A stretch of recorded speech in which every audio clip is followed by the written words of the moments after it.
അപ്പൊ പ്രിവെൻഷൻ അതൊന്ന് is better than cure എന്നല്ലേ. ഈ സ്കൂളിന്റെ പേരിൽ ഒരു കഞ്ചാവ് കേസ് ഉണ്ട്. ബോസിന്റെ പേരെന്താ അതെന്താ? പറഞ്ഞേ? ശശികുക്ക്. ഒന്നിനും തന്തയില്ല. അപ്പൊ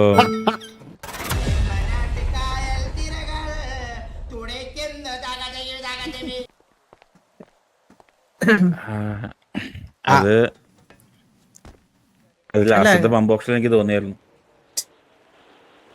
എന്തൊറ്റി സ്ട്രെക്സ് അല്ല, എസ് പമ്പിന്റെ കേസേ ആ അത് ഭയങ്കര ലാഭത്തിലായിരുന്നല്ലേ അതെ ചന്ദ്ര? അതെ ഭയങ്കര പിന്നെ ലാഭത്തിലാണ് നമ്മളെ അത് ഞങ്ങൾ 1500 കോടി ഉറപ്പായിട്ടും രൂപയ്ക്ക് മേടിച്ചിട്ട് ഇല്ല 1500 അതിൽ ചതി ഉണ്ടായിരുന്നു സ്ട്രെക്സ് പിന്നെയാണ് ഞങ്ങൾ അറിഞ്ഞത്. മിസ്റ്റർ സാർ ഞങ്ങള് അത് കൂട്ടി ഞങ്ങളെ വിളിക്കാൻ പ്ലാൻ വേണ്ടിട്ട് ചെയ്ത് ചതിച്ചതാണ്. കേക്കെ സാർ കേക്കെ സാർ എസ്. ഡെബിൾ സാർ ഉണ്ട്. വേറൊരു ഇഷ്യൂ ഉണ്ടായിരുന്നേ. ആഹാ. സൂര്യ ബോസ് റേഡിയോ കണക്ട് ചെയ്തിട്ട് മിസ്റ്റർ എക്സ് വൈറ്റ് എന്നൊരു ഐഡന്റിറ്റി യൂസ് ചെയ്ത്. അപ്പം മിസ്റ്റർ എക്സ് ആണ് ഇവിടെ ഗണ്ണ് സെല്ല് ചെയ്യുന്നതെന്ന് അറിയണമെങ്കിൽ അത് ഏത് വഴിയാണ് കൊച്ചു പിള്ളേരൊക്കെ അറിയുന്നത്? കൊച്ചു പിള്ളേര് നമ്മളിപ്പോ ഞാൻ ഒരു കാര്യം പറയട്ടെ മിസ്റ്റർ എക്സ്, ഇപ്പൊ അവൻ കുഞ്ഞല്ലേ. അപ്പോ ഞാൻ ചിലപ്പോ നിങ്ങളായിട്ട് എന്തെങ്കിലും കോള് വിളിക്കുന്ന സമയത്തും അവൻ ഈ ഉറങ്ങി കിടക്കുകയായിരിക്കും എന്റെ അടുത്ത്. അല്ല ചിലപ്പോ വണ്ടിയുടെ ബാക്കിൽ എനിക്ക് അവനെ മാറ്റി നിർത്താൻ പറ്റത്തില്ലല്ലോ. അപ്പോ ആ സമയത്തോളം അവന് കേട്ടിട്ടുണ്ടോ ഇല്ലെന്നറിയാം. കുഞ്ഞല്ലേ, അവന്റെ വയസ്സൊന്നും ആലോചിച്ച് നോക്ക് നിങ്ങള്. അവനെ കൊണ്ട് എന്തായാലും ഗൺ ഡീൽ ചെയ്യാനൊന്നും ഒരിക്കലും പറ്റത്തില്ല മിസ്റ്റർ. ഞാൻ അതിൽ ഗ്യാരണ്ടി പറയാം. കാരണം ഇനി എന്തെങ്കിലും ഉണ്ടെങ്കിൽ അത് വേറെ ഗ്യാങ് ഏതെങ്കിലും ഇങ്ങനെ അവന് മുട്ടായോ എന്തെങ്കിലും മേടിച്ചു കൊടുക്കാന്ന് പറഞ്ഞ് ഓപ്പറേറ്റ് ചെയ്തെങ്കിലേ ഉള്ളൂ. അല്ലാണ്ട് ഇല്ല. അവൻ കുഞ്ഞാണ്, ഭയങ്കര എന്താ പറയാ ആ ഒരു പ്രായമുള്ളൂ അവന്. അപ്പൊ അവന് അത്രയ്ക്കുള്ള ഇതൊന്നും ആയിട്ടില്ല. നിങ്ങൾ തന്നെ ആലോചിച്ച് നോക്കും. സൂര്യ ബോസിനെ നമ്മള് പ്രീവിയസ്ലി കേക്കെ സാർ കേസിൽ പിടിച്ചിട്ടുള്ളതാണ്. എന്താ കേട്ടിട്ടില്ല. സാർ കേൾക്കുന്നില്ല സംഭവം എന്ന് വെച്ച് പറയുന്നത്, കഴിഞ്ഞാൽ ശബ്ദം ഒന്ന്. സംഭവം എന്ന് വെച്ച് കഴിഞ്ഞാൽ ആ ഗണ്ടീലിങ് ആള് മൊത്തം വിളിച്ച് പറഞ്ഞത് നമ്പർ മാറിയാണെന്ന് അറിഞ്ഞൂടാ. നമ്മുടെ ആൾക്കാരെ തന്നെയാണ് മൊത്തം വിളിച്ച് ഡീൽ ചെയ്തോണ്ടിരുന്നത്. നമ്മുടെ സ്റ്റാഫിനെ വിളിച്ച് ഡീൽ നമ്മളെ ചെയ്തു. സ്റ്റാഫിനെ തന്നെ ഡീൽ ചെയ്തോണ്ടിരുന്നത്. അപ്പൊ നമുക്ക് മൊത്തം സ്റ്റാഫിന്റെ ട്രാക്ക് ഡീല് ചെയ്യാൻ. അതില് സൂര്യബോസ് എന്തെങ്കിലും സംസാരിച്ചിട്ടുണ്ടോ?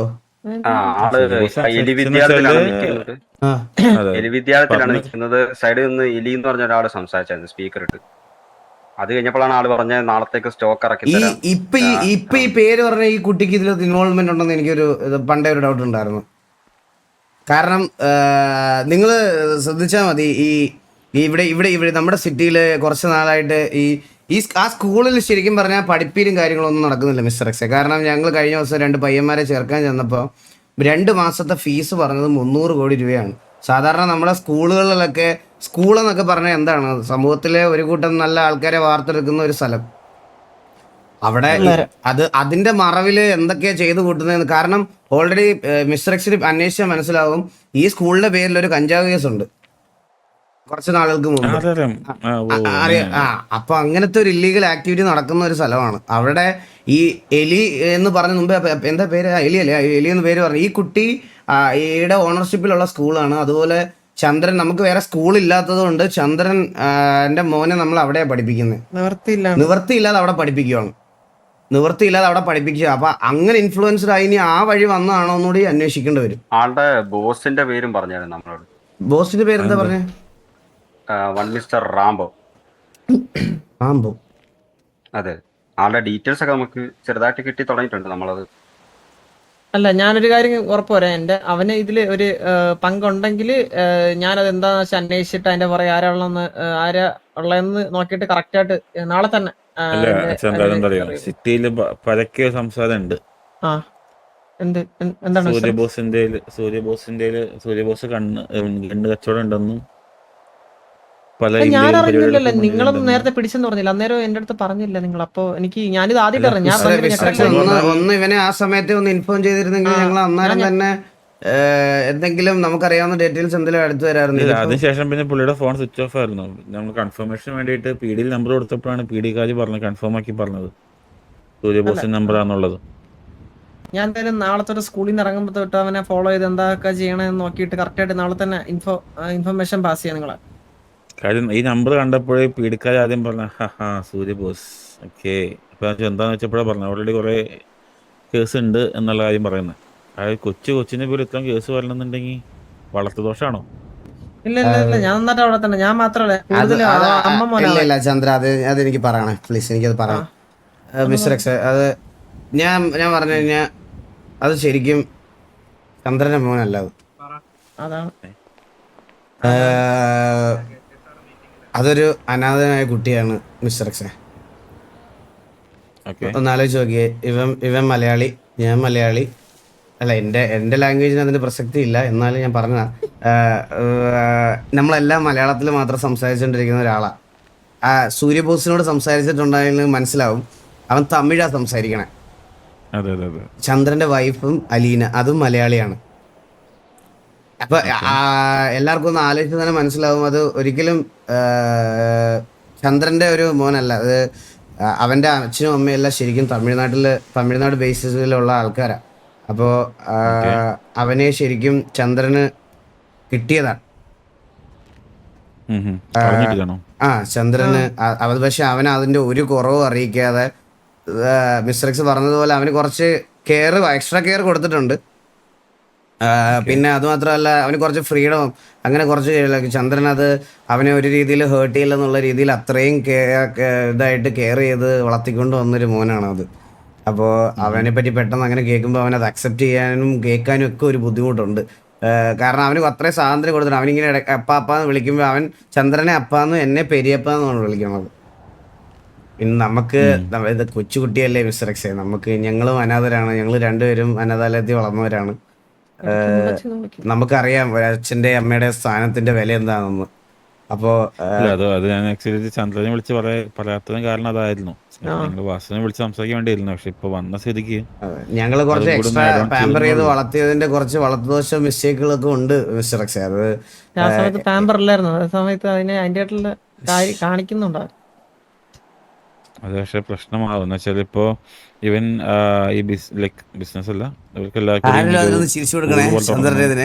ഞങ്ങൾ ഏറ്റെടുക്കാൻ ഗോഡ് ഫാദർ വേണമെന്ന് പറഞ്ഞ് വന്ന സമയത്ത് അവന്റെ കൂടെ വന്ന ആൾക്കാരെന്ന് പറയുന്നത് ബാക്കി നിഷ്കളങ്കത കുറച്ച് പിള്ളേരാണ്. എന്തൊക്കെയായിരുന്നു, ഇക്രു, വാവ, തക്കുടു വാവ്, സംതിങ് ലൈക്ക് ദാറ്റ്. അങ്ങനെയൊക്കെയാണെങ്കിൽ ഒരു പ്രാവ് വന്നിട്ടുണ്ടായിരുന്നു സാർ. പ്രാവ് ശശികുക്ക്. അപ്പൊ ഇങ്ങനെ കുറച്ച് ആൾക്കാരെ കൊണ്ട് വന്നേ. അപ്പൊ ഇത്രയും പ്രശ്നങ്ങളുള്ള ഒരാളും കൂടെ കുറെ ഇങ്ങനത്തെ പിള്ളേരും കൂടെ ആകുമ്പോഴേ അതാ ഞങ്ങള് ആക്ച്വലി അത് ഈ അവൻ അങ്ങനത്തെ ഒരു വിഷമം വരണ്ട എന്ന് വിചാരിച്ചാണ് പല ആഗ്രഹങ്ങളും. ഞങ്ങൾ ഈ ചൈനയിൽ നിന്ന് കളിത്തോക്ക് മേടിച്ചത് പോലും അവൻ ഇവന്റെ കയ്യിൽ എപ്പോഴും കണ്ണിരിക്കുന്ന കണ്ടുകൊണ്ട് അച്ഛൻ്റെ ആ തോക്ക് വേണം എന്ന് പറഞ്ഞിട്ടിരുന്നു. അങ്ങനെയാണ് നമ്മൾ അതേ സാദൃശ്യമുള്ള കണ്ണ് ചൈനയിൽ നിന്ന് വാങ്ങിച്ചു കൊടുത്തത്. നോക്കണ്ടെന്നാണെങ്കിലും അത്രക്കുള്ള വിവരമേ ഉള്ളൂ, കുഞ്ഞല്ലേ. അപ്പൊ ഞാൻ എന്തായാലും പറഞ്ഞത് മനസ്സിലാക്കാം. ഞാൻ ഉറപ്പായിട്ട് ഞങ്ങൾ പറഞ്ഞു മനസ്സിലാക്കാം. പിന്നെ നമ്മുടെ ഒരു ഡീൽ ഉണ്ടായിരുന്നു അതിന്റെ ആയിട്ട്. അത് മിസ്റ്റർ എക്സ്, അതിന്റെ കാര്യം നമുക്ക് പിന്നീട് സംസാരിക്കുന്നതായിരിക്കും നല്ലത്. കാരണം ഇപ്പൊ എല്ലാം കൂടെ എന്റെ തലക്ക് കയറി പ്രാന്ത് വട്ടുപിടിച്ചിരിക്കുക. നമുക്ക് അതൊരു 3-4 ദിവസത്തിനുള്ളിൽ ആ ഒരു ഡീൽ ക്ലോസ് ചെയ്യണ്ടേ? അത് 3 ദിവസം പോലും വേണ്ട, 2 ദിവസത്തിനകത്ത് ആ ഡീൽ ഒക്കെ കേൾക്കാം. നാളെ മുതൽ എനിക്ക് മട്ടൻ ബിരിയാണി കഴിക്കാൻ പോകണ്ടേ. മട്ടൻ ബിരിയാണി അത് കഴിഞ്ഞിട്ട് ചങ്ങനാശ്ശേരി. ചങ്ങനാശ്ശേരിയിൽ ഓക്കെ. അപ്പൊ മട്ടൻ ബിരിയാണി കഴിച്ചിട്ട് എന്ന് വരും? ചൊവ്വാഴ്ച അതിലും നല്ലൊരു ബിരിയാണി സദ്യ ഞാൻ ഉണ്ടാക്കി വെച്ചിരിക്കാം. അങ്ങനെയാണെങ്കിൽ നമുക്ക്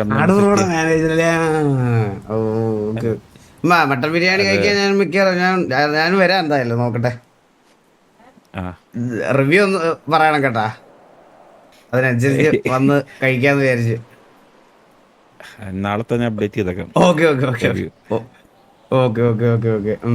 അപ്പൊ ഞാനൊരു കാര്യം പറയാൻ, ചന്ദ്രൻ ഇവിടെ വന്ന സമയത്ത് മിസ്റ്റർ എക്സിലെ 2 ആൾക്കാർ ഇവിടെ ഗേറ്റിന്റെ അവിടെ വെച്ച് ഇങ്ങോട്ട് വന്നപ്പോഴത്തേനും നമ്മൾ അങ്ങോട്ടും ഇങ്ങോട്ടും അവൻ മിസ്റ്റർ എക്സിന്റെ അടുത്ത് നിന്ന് ചൂടാവുന്ന രീതിയിൽ സംസാരിച്ചായിരുന്നു. അതിന് കാരണം ഓൾറെഡി ഇതിങ്ങനെ ട്രിഗറായിട്ടിരുന്നപ്പോൾ മിസ്റ്റർ എക്സിൽ നിന്ന് വിളിച്ചപ്പോൾ ഇവിടെ വണ്ടി ഇടാൻ പറ്റത്തില്ലെന്ന് പറഞ്ഞപ്പോൾ അതങ്ങനെ സംസാരിച്ച് വന്നത്. അത് അങ്ങനെ മിസ്റ്റർ എക്സിനോടുള്ള പ്രശ്നത്തിന്റെ പുറത്ത് സംസാരിച്ചതല്ല. ഇന്നലെ ആ സിറ്റുവേഷനിൽ ഉണ്ടായിരുന്ന PD ആൾക്കാരും അതുപോലെ തന്നെ മിസ്റ്റർ എക്സിലുള്ള ആൾക്കാരും അതിനകത്ത് ഒരു ഫെയർ ആയിട്ടുള്ള ഡിസിഷൻ അവിടെ എടുത്തില്ല എന്നുള്ളൊരു വിഷമം അവന് നല്ല രീതിയിലുണ്ടായിരുന്നു. കാരണം നമ്മൾ ഇത്രയും റിലേഷൻഷിപ്പ് നിങ്ങളോട് കീപ്പ് ചെയ്യുന്ന ഒരാൾക്കാരാണ് ഞങ്ങളുടെ സൈഡിൽ നിന്ന്. അങ്ങനെ ഇതുവരെ മിസ്റ്റർ എക്സിന് ഇതുണ്ടാക്കുന്ന രീതിയിലത്തെ സാധനങ്ങളൊന്നും നമ്മളങ്ങനെ അധികം വലുതായിട്ട് ചെയ്തിട്ടില്ല. ഞങ്ങൾ എപ്പോഴും ഒരു ഹെൽത്തി റിലേഷൻഷിപ്പ് നിങ്ങളോട് കീപ്പ് ചെയ്യാൻ താല്പര്യപ്പെടുന്ന ആൾക്കാരാണ്. ഇപ്പം മിസ്റ്റർ എക്സ് ആണെങ്കിലും അവിടെ PD അന്നേരം നിങ്ങൾ അത്രയും ഗ്രാൻഡായിട്ട് നടത്തുന്ന ഒരു പരിപാടിക്കകത്ത് നമ്മളവിടെ വരുമ്പോൾ ഉറപ്പായിട്ടും പേടിയാണെങ്കിലും എന്താണെങ്കിലും നമുക്കൊരു ഇൻട്രാപ്ഷൻ എന്തെങ്കിലും വരുവാണെങ്കിൽ നിങ്ങൾ അത് ഇടപെട്ട് സോൾവ് ചെയ്ത് തരും എന്നുള്ളൊരു കോൺഫിഡൻസ് ഉണ്ടായിരുന്നു ഞങ്ങൾക്ക് അവിടെ.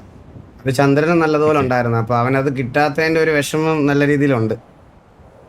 അതിലെന്താ കുഴപ്പമെന്ന് വെച്ചാൽ ഇപ്പോൾ DOJ ഗവൺമെന്റ് ആക്റ്റീവ് ആണല്ലോ.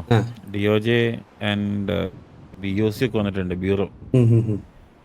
ഓക്കെ, അപ്പോൾ ഇവരുടെ ഇൻസ്ട്രക്ഷനിലാണ് PD വർക്ക് ചെയ്യുന്നത്. അപ്പോൾ അവരുടെ ഭാഗത്ത് നിന്ന് കൊടുത്തിരിക്കുന്ന ഓപ്ഷൻ ഇതാണ്, ലൈക്ക് രജിസ്ട്രേഷൻ ഉള്ളവർക്ക് ID കാർഡുള്ള മാത്രം ഉള്ളിൽ കയറ്റിയാൽ മതി എന്നുള്ളത്. അപ്പൊ അതിൽ നമുക്ക് അതില് ഇപ്പൊ വാസുക്ക് വരെ നമ്മൾ വിളിച്ച് പറഞ്ഞിട്ട് വരികയാണെന്നുണ്ടെങ്കിൽ ഓക്കെ, നമുക്കത് ഇൻഫോം ചെയ്യാൻ പറ്റും. ഞാനൊന്ന് ഇന്റർഫിയർ ചെയ്യണേ. അത് കാരണം DOJ-നെ ഇന്നലെ മുച്ചിരി വിളിച്ചിട്ടുണ്ടായിരുന്നു. ആ സിറ്റുവേഷനിൽ വെച്ചിട്ടാണ് DOJ-നെ ഒക്കെ വിളിച്ചായിരുന്നു. അവൻ വിളിച്ചിട്ട് അവൻ ചോദിച്ചു കേറാൻ പറ്റുമോ ഞങ്ങൾക്ക് ഇതുപോലെയാണ് സിറ്റുവേഷൻ എന്ന് പറഞ്ഞപ്പോ ആ മുച്ചിരി എടുത്ത് DOJ പറഞ്ഞ കാര്യം എന്ന് പറഞ്ഞാൽ മിസ്റ്റർ എക്സ് നിങ്ങൾക്ക് അപ്രൂവൽ തരുവാണെങ്കിൽ നിങ്ങൾ കയറിക്കൊന്നാ പറഞ്ഞു. അപ്പോഴത്തേക്കും അവിടെ ഓൾമോസ്റ്റ് പകുതിയായി ഓപ്ഷൻ. അപ്പോഴത്തേക്കും ഞാൻ പിന്നെ അത് പറഞ്ഞു പിന്നെ വിളിച്ചായിരുന്നു അവിടെ വെച്ചിട്ട് തന്നെ. അപ്പൊ ഞങ്ങൾ കുറച്ചുകൂടി, കാരണം ഈ പറഞ്ഞ പോലെ ഞങ്ങള് നിങ്ങളുടെ സൈഡിൽ നിന്ന് എന്തെങ്കിലും ഒക്കെ ഒന്ന് കാരണം ഈ പമ്പ് ഓപ്ഷനും ഇതൊക്കെ എന്താ പറയാ, നമ്മൾ ഒറ്റയ്ക്ക് പോയി ഇരുന്ന് വിളിക്കുന്നത് നമുക്ക് ഡിസ്കസ് ചെയ്യാണ്ട് ഈ DOJ-യുടെ തൊട്ട് കീഴാനുള്ള ഡിപ്പാർട്ട്മെന്റ് ആണ് BOG. PDക്ക് നമുക്ക് ഇൻസ്ട്രക്ഷൻ കൊടുക്കുന്നത് എത്ര ആൾക്കാർ വരുന്നുണ്ടെന്നുള്ള എല്ലാവരുടെയും പ്രീ രജിസ്റ്റേർഡ് ഡീറ്റെയിൽസും ID കാർഡും വേണം. കാര്യം അവർക്ക് അത് വെച്ചിട്ട് EDയും ടീമൊക്കെ ഉണ്ട്. ഈ പിടിക്കുന്ന നിങ്ങൾ ഓപ്ഷൻ വിളിക്കുന്ന കാശ് ഏത് ഒരു മിനിറ്റ്, ഞാനിപ്പോ വിഷമം മാറ്റി തരാം. ഇപ്പൊ ഒരു മിനിറ്റ് ഇനി ഇട് നോക്കാം ആർക്കാ വിഷമം. ഇല്ല സാറേ, എനിക്കൊന്ന് മറ്റേ മുതുക്ക് പമ്പൊക്കെ വിളിച്ച ഓപ്ഷനിൽ നമ്മൾ കയറ്റിയിട്ടുണ്ട് ആക്ച്വലി. എനിക്കൊന്ന് അങ്ങനെയാണ് നിങ്ങൾ ആ പമ്പ് വിളിച്ചെടുത്തത് ആക്ച്വലി. അതിന് പെർമിഷൻ ഇല്ലാത്ത കേസാണ്, പക്ഷെ അതങ്ങനെ പെർമിഷൻസ് നമ്മൾ പ്രൊവൈഡ് ചെയ്യുന്നുണ്ട്. ഇത് നമ്മൾ ഇൻഫോം ചെയ്തിട്ടില്ല. ഇല്ല, ദാറ്റ്സ് ഫൈൻ. ഞാൻ അത് ഒരു വിഷയമായിട്ട് ഞാൻ പറയുന്നില്ല. ഞങ്ങൾ അതുകൊണ്ട് കേറിയില്ല. എന്തായാലും ഞങ്ങള്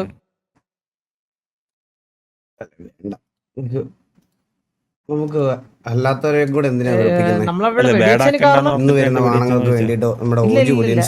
പീഡിയായിട്ടുള്ള സിറ്റുവേഷൻ ആണ് ശരിക്കും അങ്ങനെ ബാഡ് ആയത്. ഞങ്ങൾക്ക് PD അങ്ങനെ തീരെ അവർക്ക് ജസ്റ്റ് വണ്ടി തട്ടിയതിന്റെ കാശ് അവിടെ തീർക്കാന്നുള്ള കേസ് ഉണ്ടായിരുന്നുള്ളൂ. ഞങ്ങളെ ട്രിഗർ ചെയ്യുന്ന രീതിയിൽ ഞങ്ങൾക്ക് ഇതാ ഒട്ടും എന്താ പറയാ അംഗീകരിക്കാൻ പറ്റാത്ത രീതിയിലുള്ള സംസാരം അവർ സൈഡിൽ നിന്ന് വന്നത് കൊണ്ടാണ് ആ സിറ്റുവേഷൻ അത്ര ട്രിഗർ ആയത്. നമുക്ക് എല്ലാവർക്കും ഒരു ലിമിറ്റ് ഉണ്ടല്ലോ, അത് കഴിഞ്ഞ് അവര് സംസാരിച്ച് ഒട്ടും പറ്റത്തില്ല, നിങ്ങൾക്ക് വേണമെങ്കിൽ അവര് നമ്മളെ വണ്ടിയിലാണ് ഇടിച്ചത് മിസ്റ്റർ എക്സ്, മനസ്സിലായില്ലേ? നമ്മളല്ല അങ്ങോട്ട് ഇടിച്ചത്. നമ്മളെ വണ്ടി കൊണ്ട് ഇടിക്കുമ്പോഴത്തേക്കും അവരാണ് ആ മാന്യത കാണിക്കേണ്ടത്, കാശ് തരണമെന്നുള്ളത്. അത് ഞാനിപ്പോ നിങ്ങളെ വിളിപ്പിച്ചതെന്ന് വെച്ചാൽ നിങ്ങളുടെ സൈഡ് വെക്കാൻ വേണ്ടിട്ട്, കാര്യം PD ആയിട്ട് കമ്മ്യൂണിക്കേറ്റ് ചെയ്യാൻ വേണ്ടിട്ടേ. മനസ്സിലായി. അല്ലെങ്കിൽ അത് പിന്നെ പീഡിക്കാരൊന്നും നമ്മുടെ അടുത്ത് വേറെ കഥ പറയും. അതൊന്ന് സ്പെസിഫൈ ചെയ്യണല്ലോ. പിന്നെ പിന്നത്തെ കേസ് ഇവിടുത്തെ ഓഫീസിലേക്ക് എനിക്ക് നിങ്ങൾ ഒരു വട്ടം ഒരു വട്ടം മാത്രമല്ലേ ഓഫീസ് വന്നിട്ടുള്ളൂ വാസു? ചന്ദ്രൻ 2 വട്ടം വന്നിട്ടുണ്ട്. മെയിനായിട്ട് ഗ്യാങ്ങിന്റെ കാര്യങ്ങളൊക്കെ ഇപ്പൊ ഈയിടെയായിട്ട് റീസെന്റ് ഏറ്റെടുത്ത് നടത്തിക്കൊണ്ടിരുന്നത് ചന്ദ്രനായിരുന്നു. ഞാൻ KJ ഏൽപ്പിച്ച ഈ കശുവണ്ടി ഫാക്ടറിയുടെ പുറകെയാണ്. മിഷനറീസ്, ആൾക്കാര് എല്ലാം ഞാൻ കുറച്ച് നാളായിട്ട് അതിന്റെ പുറകെ തന്നെ ഇരിക്കുക. അപ്പൊ ഗ്യാങ്ങിന്റെ കാര്യങ്ങളൊക്കെ ടേക്ക് കെയർ ചെയ്യുന്നത് ചന്ദ്രൻ തന്നെയാണ്. ചന്ദ്രൻ അങ്ങനെ ചോദിച്ചു പറഞ്ഞപ്പോഴേ വണ്ടി കയറ്റാൻ പറ്റില്ലേന്ന് ചോദിച്ചു പറഞ്ഞപ്പോ എനിക്കും ലൈക്ക് അതാ ഞാൻ പറഞ്ഞില്ലേ അത് ഞാൻ എന്താ ഞാൻ അങ്ങനെ ചോദിച്ചത്. കാരണം ഇപ്പൊ ഈ സിറ്റുവേഷനില് മിസ്റ്റർ എക്സ് നമുക്ക് സംസാരിക്കാൻ വേണ്ടിട്ടല്ല, നിങ്ങൾ വിളിച്ചിട്ടാണ് ഞങ്ങൾ വരുന്നത്. അപ്പോ എന്താ പറയാ, ഇവിടെ ലൈക്ക് വേറെ ഒരു രീതിയിലുള്ള ബുദ്ധിമുട്ട് ഉണ്ടാവുമെന്ന് എനിക്ക് തോന്നുന്നില്ല ഇങ്ങോട്ട് വരുമ്പോ എന്നാണ് എനിക്ക് എന്റെ വിശ്വാസം.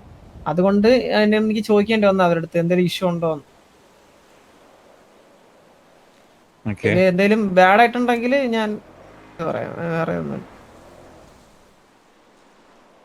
ഇത്രയും കാര്യങ്ങൾ നമ്മുടെ സൈഡിൽ നിന്ന് പറയണമെന്നുണ്ടായിരുന്നു മിസ്റ്റർ എക്സ്. അതായത് ഈ ഒരു നിങ്ങളെ ഈ PD-ക്കാരുടെ അടുത്ത് സംസാരിക്കുമ്പോൾ ഇവിടുത്തെ ഫാമിലീസിലുള്ള എല്ലാവരുടെ അടുത്തും PD-ക്കാരും ആ ഒരു ഇത് കൊടുക്കുന്നുണ്ടോയെന്ന് കൂടി ഒന്ന് ഇതാക്കണം. കാരണം നമുക്ക് അനാവശ്യമായിട്ട് PD-യെ പോയി ഇത് ചൊറിയേണ്ട ആവശ്യം സത്യം പറഞ്ഞാൽ ഇല്ല. നമ്മളതിപ്പോൾ ചെയ്യുന്നുമില്ല. അപ്പോൾ അവരുടെ സംസാര രീതികളും കുറച്ച് നമ്മൾ പ്രത്യേകിച്ച് നിങ്ങളായിട്ട് ഡീൽ ചെയ്യുന്ന ഗ്യാങ് ഫാമിലീസിൻ്റെ അടുത്ത് അവരെ എങ്ങനെയാണ് ട്രീറ്റ് ചെയ്യുന്നതെന്ന് ചോദിക്കേണ്ടയും കൺസിഡർ ചെയ്യേണ്ടയും എനിക്ക് മിസ്റ്റർ എക്സിൻ്റെ ഒരു വൺ ഓഫ് ദ റെസ്പോൺസിബിലിറ്റിയിലുള്ളൊരു കാര്യമായിട്ടുകൂടി തോന്നുന്നുണ്ട്. ഓക്കെ, നോക്കട്ടെ, നമുക്കത് സെറ്റ് ചെയ്യാം. ഞാനിപ്പോൾ ഇത് എമർജൻസി ആയിട്ട് വിളിപ്പിച്ചതെന്ന് വെച്ചാല് PD സൈഡിൽ നിന്ന് അത് കേസും കാര്യമായിട്ട് ഡീൽ ചെയ്ത് പോയിട്ടുണ്ട്. അപ്പൊ എന്തായാലും എക്സ്പ്ലനേഷൻ നമ്മുടെ അടുത്ത് വരും. ശരി, ഇപ്പൊ ഞാൻ ഫർദർ എന്തെങ്കിലും ഉണ്ടെങ്കിൽ നമ്മളെ വിളിപ്പിച്ചാൽ മതി മിസ്റ്റർ എക്സ്. ഇൻ കേസ് ഇപ്പൊ PD വരുവാണെങ്കിലും നമ്മളിത് വന്ന് സംസാരിക്കാൻ റെഡിയാണ്. PDയുടെ മുമ്പിലാണെങ്കിലും നമ്മൾ വന്ന് ഇപ്പൊ നടന്ന കാര്യങ്ങൾ സംസാരിക്കാൻ റെഡിയാണ്. അതുപോലെ നിങ്ങളുടെ സൈഡിൽ നിന്ന് ഒരു അഡ്വക്കേറ്റ് ഉണ്ടാക്കുകയാണെങ്കിൽ ബെറ്റർ ആയിരിക്കും കേട്ടോ. ഞങ്ങൾക്ക് അഡ്വക്കേറ്റ് ഉണ്ട്. അല്ല, അഡ്വക്കേറ്റിന് എക്സാം പാസ്സാണോ? കേട്ടില്ല. എക്സാം പാസ്സാണോ അഡ്വക്കേറ്റ്?